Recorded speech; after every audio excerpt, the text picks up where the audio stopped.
Пред известно време општина Велес се пофали дека била прогласена за најтранспарентна општина во Македонија. И градоначалникот на Велес тоа неколку пати го истакна пред медиумите. Меѓутоа лично имав впечаток дека тоа не е така.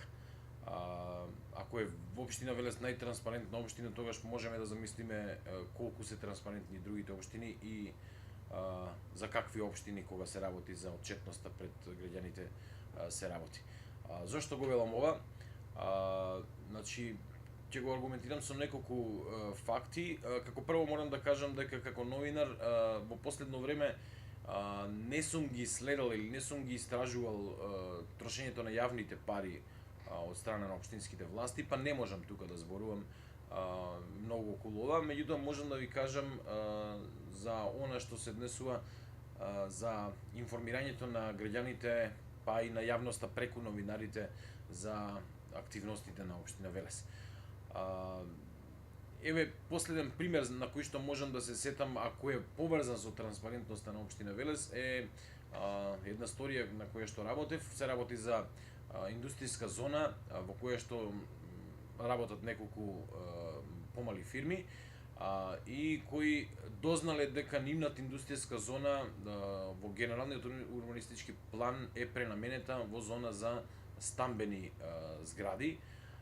Тие се побунија бидејќи ако некој побара таму да гради згради и почне да гради згради, може да го загрози нивниот бизнис, и се жалеа дека општината не ги информирала навреме за промените што се направени во генералниот урбанистички план, ниту пак дека се навреме информирани за јавната расправа која што општината ја организирала за оваа тема.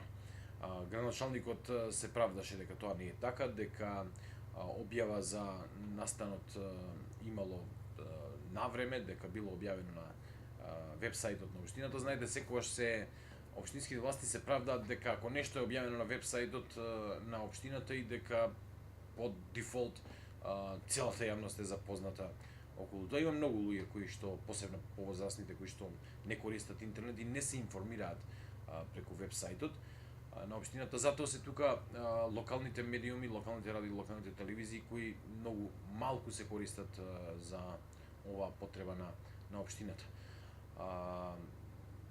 Како што реков и на почетокот, немам многу искуство околу тоа како општината ги троши јавните пари. Што се однесува до достапноста на новинарите до општинските власти или поточно до градоначалникот, бидејќи не само во Велес, туку и во цела Македонија општините се толку централизирани да само градоначалникот може да дава изјава, дури нити портпаролот таму кај што го има не е овластен да се појавува за да дава изјава. Тука не сме имале проблем, секогаш кога ни требала некаква изјава, некаков став од општина Велес или од градоначалникот, тој бил тука, ускокнувал во пресет на новинарите, а ретко одржува пресконференции, меѓутоа најчесто се одзива на повиците на новинарите за да даде изјава. Ние новинарите точно е дека сме постојано информирани за настаните кои ги организира општина Велес, но тоа се настани кои не се од витално значење за животот, на подобрување на животот на велешани. Тоа се пред се културни настани или настани настани кои ја популаризираат, ајде да не го користам зборот популистички настани кои ги организира општина Велес. Така што ако го сумираме сето ова што го кажав, моје мислење, мој впечаток и како новинар и како граѓанин е дека општина Велес не е најтранспарентна кон граѓаните. Благодарам.